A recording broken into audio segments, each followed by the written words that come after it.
Hi, this is Dayna Linton for Novels Live TV, and today we have Brad Parks with us. How are you? I'm doing great. You have a new book out. I do. Brand new, your debut novel. Still wet behind the ears. Oh, right on. And it is called?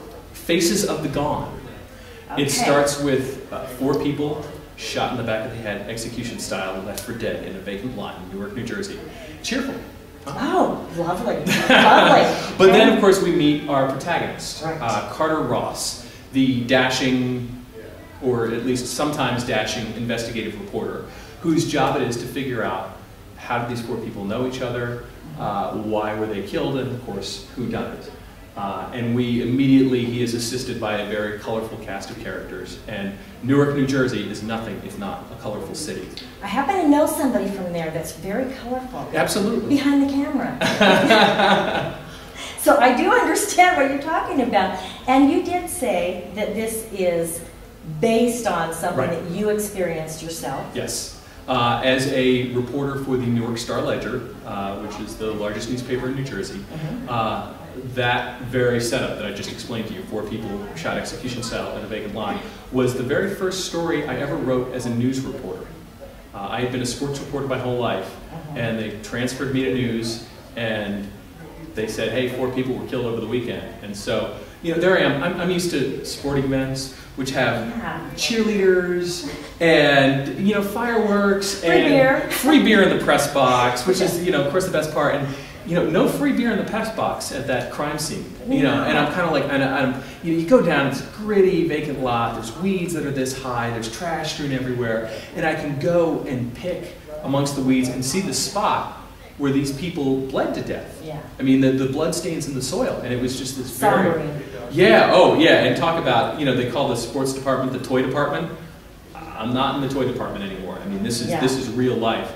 And the other thing that was very different about it is, in sports you always got a final score. You knew the winner, you knew the loser. Here, we don't know the final score. We don't know why these people were killed or who done it. So, I mean, it was a real life mystery.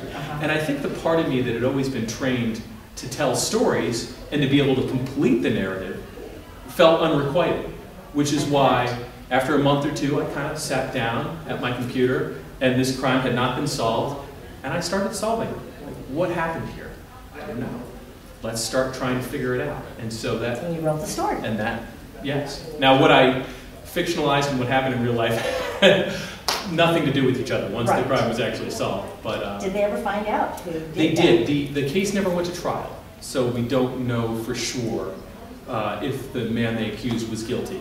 But because he was already in crime for in jail for another crime he had committed, and they felt that their evidence was kind of weak, they never quite took it to court to trial.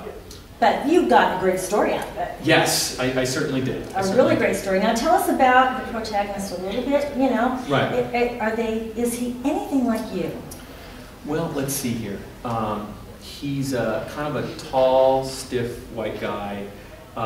Brown hair parted on the side, blue eyes, 6'1", 185, likes to wear khaki pants and kind of boring clothing. Nothing like you. Yeah, really an incredible fictional creation. I'm very, very creative, fertile mind, everything like that. But I think, you know, writers, that's what we do. I mean, we write what we know, and I think if you're writing yourself, you know, you like to think of yourself as the hero. So probably bring out the best part of you? Well, yeah, and Carter Ross is probably some idealized version of me in ways. But I really do think of him as a separate character. I mean, when I picture Carter stumbling into a housing project in Newark, I'm not seeing myself. I'm seeing Carter Ross, and he is definitely a different guy. As a writer, there are conveniences to having a protagonist who is kind of like you, because I know what it's like to be a 6'1", 190-pound white guy who dresses like this, going into a housing project. And I know the way people look at me. And I know the things that I had to do as a reporter to kind of earn people's trust and to make them realize that I was not there to sensationalize their story. I was there because I cared about, and I was there to listen, and I was there to really tell their story in a compassionate way.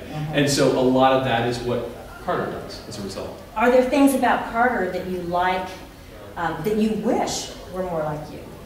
Carter is a better reporter than I am. Carter is definitely better looking than I am. Oh. Yeah, I mean, you know. Well, you have to write that. Oh, for sure. What's actually so been Brad fun. Pitt looking, right? Yeah, exactly. What's been fun is that I am no longer a journalist. I left newspapers after 12 years in the business. And now Carter is sort of the, I don't know, like the vessel for my unrequited journalistic desires. Carter gets to do all the stuff that I don't do anymore, and that's kind of fun. But what you're doing is far more noble. Right now, in addition to writing, you are Mr. Mom. Yes, I am. To 2 small children. And to me, that is the best thing you could possibly be doing. And you know what? It's the toughest job I've ever had. Oh, yeah. Absolutely. You know, I have trooped into housing projects. I have covered Hurricane Katrina. I have worked days on end without break. None of it compares to those 2 little children and the demands, joys and demands and all that stuff. And it really does give you a lot of respect for at-home caregivers. Oh, no doubt about it. Oh my goodness gracious.